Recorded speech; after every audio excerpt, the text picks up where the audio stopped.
여러분 안녕하십니까. 인천일보 박진영 기자입니다. 인천일보 TV로 처음 인사드립니다. 오늘은 경찰 한 분과 범죄 예방에 대한 이야기를 나눠볼까 합니다. 인천 중부경찰서 진흥팀 소속 김정은 경장님 나오셨습니다. 안녕하세요. 중부경찰서 진흥팀 김정은 경장입니다. 오늘은 일명 보이스피싱, 전화금융사기라고 하죠. 요즘 심각한 문제인데요. 인천 시민 여러분께 예방법을 꼭 전해드리고 싶어 자리에 나왔습니다. 네, 보이스피싱 얼마나 심각한지 우리 김정은 경장님과 함께 이야기 나눠보도록 하겠습니다. 서울지방경찰청 금융범죄수사과의 최민철 수사관이라고 합니다. 예, 수고 많으시네요. 네, 본인 앞으로 연루된 사건 때문에 전화드렸습니다. 대출 빈자 및 통장 매매, 검찰 수사관 및 검사 사칭, 경찰 사칭, 금감원 또는 금융회사 사칭 등 사기 수법별로 나뉘어 있습니다. 저 목소리 주인공이 실제 보이스피싱 범죄자 맞는 거죠? 좀 제가 처음 듣는 분이면 경찰이나 검찰 수사관으로 착각할 수 있을 것 같은데요. 네, 정말 처음 전화를 받는 분들은 당황할 수밖에 없겠죠. 갑자기 경찰, 검찰, 금융감독원 일하면서 당신 계좌가 범죄에 연루됐으니 돈을 보내라, 현금으로 맡겨라 이런 말을 갑자기 듣는다면 어떠시겠어요? 예전에는 어르신들의 피해가 컸는데요. 요즘은 20, 30대 젊은 여성들, 특히 사회 초년생분들의 피해가 많이 발생하고 있습니다. 김 경장님도 이런 수사 많이 하실 것 같은데요. 좀 피해 규모도 상당할 것 같은데 어느 정도 되는지 알 수 있을까요? 네, 저희 중부경찰서에서만 작년 197건을 수사했고요. 피해 금액이 17억 원 정도 됐습니다. 전국적으로는 2014년부터 17년까지 총 82,053건 발생해 피해 금액은 7,865억 원으로 인천에서는 하루 평균 4건 정도 피해가 발생하고 있습니다. 이렇게 피해가 크면 범죄 수법도 참 다양할 것 같습니다. 보이스피싱 사기범들 전화 어떤 식으로 걸고 있는지 알 수 있을까요? 네, 크게는 경찰, 검찰, 금융감독원 직원을 사칭하며 당신의 계좌가 범죄에 연루됐으니 안전한 계좌로 돈을 보내라 혹은 현금을 뽑아 전달하라는 수법이 있고요. 낮은 이자로 대출을 해줄 테니 수수료를 보내라는 대출 사기 수법도 있습니다. 결제가 완료됐다라는 문자를 보내서 전화를 유도하는 수법도 있다고 하는데 맞나요? 네, 최근에는 결제 대행사를 가장한 문자를 보내 전화 통화를 유도하기도 하는데요. 명의가 도용당한 것 같다며 수사관을 연결시켜준 뒤 계좌 이체를 요구하는 신종수법이니 각별한 주의가 필요하겠습니다. 그렇군요. 저 어떤 식으로 속이는지 잠시 다른 영상과 목소리 한번 듣고 가시죠.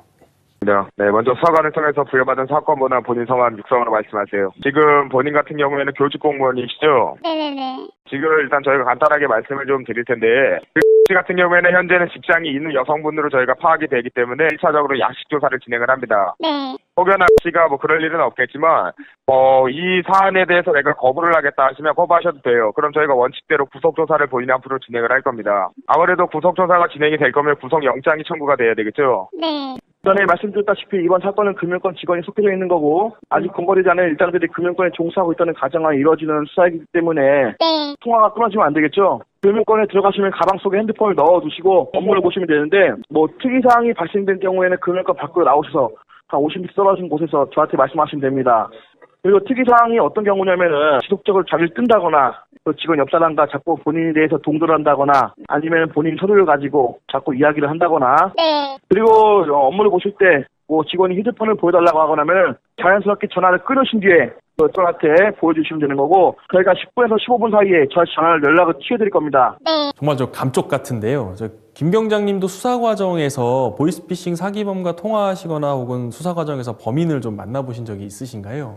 네, 아직까지 보이스피싱 전화를 받아본 적은 없는데요. 실제로 저런 전화를 받는다면 충분히 속을 수 있겠다는 생각이 듭니다. 그렇군요. 그런 보이스피싱 전화를 거는 범인들의 특징이 좀 있을 것 같습니다. 좀 어떤 전화 조심하면 좋을까요? 보이스피싱이라고 하면 많은 사람들이 어눌한 조선족 말투를 생각하실 텐데요. 요즘은 완벽한 우리말을 사용하는 경우가 많습니다. 수사나 법률, 금융용어도 자유자재로 구사할 뿐만 아니라 금융정보, 대출기록 같은 개인정보를 활용하는데요. 심지어 실제로 근무하는 경찰관이나 검사의 이름을 사칭하기도 하고 발신번호까지도 조작합니다. 아, 그렇군요. 진짜 구별하기 어려울 것 같습니다. 그래도 방법 없는 건 아니죠? 네, 그렇죠. 일단 처음 보는 번호로 전화가 걸려와서 공공기관을 사칭하며 개인정보나 계좌이체를 요구한다면 100% 사기라고 생각하시면 됩니다. 가능하면 일단 전화를 끊으셔야 되고요. 경찰청 112로 신고하거나 해당 기관 홈페이지에 공개된 번호로 전화를 걸어 직접 확인하시는 게 좋습니다. 너무 당황해서 이미 돈을 입금해 버렸으면 좀 어떻게 해야 될까요? 그렇다면 즉시 112로 신고하시면 지급정지 조치를 취할 수 있습니다. 최대한 빨리 신고하셔야 돈이 넘어가지 않으니까요. 신속한 조치가 필요합니다. 사실 보이스피싱 범죄가 외국에서 이루어지다 보니 이미 돈이 인출되면 되돌려받기가 쉽지 않습니다. 예방이 최선이라고 할 수 있죠. 김 병장님도 보이스피싱 범죄 수사하는 과정에서 범인들 검거해 보셨을 것 같은데요. 이렇게 검거 사례 좀 소개해 주실 수 있을까요? 네, 올해 1월쯤이었는데요. 인천 중구에 사는 20대 여성이 검사를 사칭한 보이스피싱에 속아 1,200만 원의 피해를 입은 사건이 있었습니다. 범인은 사기 사건에 개인정보가 노출돼 대포통장이 만들어졌으니 현금을 인출해 금융감독원 직원에게 건네주라고 속였습니다. 그 후 영종도 운서역에서 실제로 돈을 받아갔는데요. 추적 수사를 통해 이 현금 수거책을 검거하게 됐고 이번 범행 말고도 총 3회에 걸쳐 2,530만 원을 가로챈 것으로 밝혀졌습니다. 네.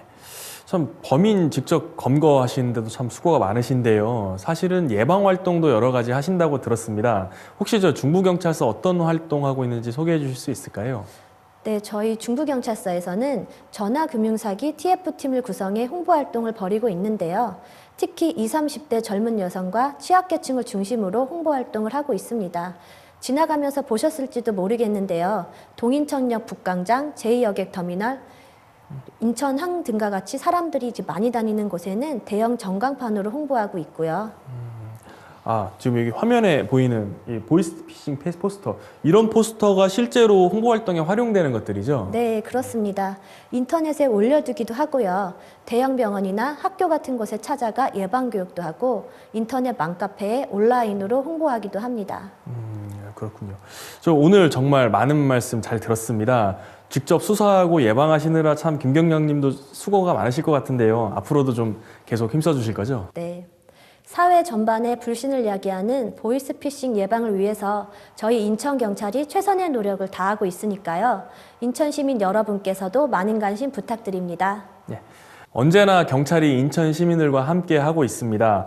혹시라도 보이스피싱 범죄에 의심되시면 시청자 여러분들께서도 꼭 신고 부탁드리겠습니다. 오늘 말씀 정말 감사합니다. 감사합니다.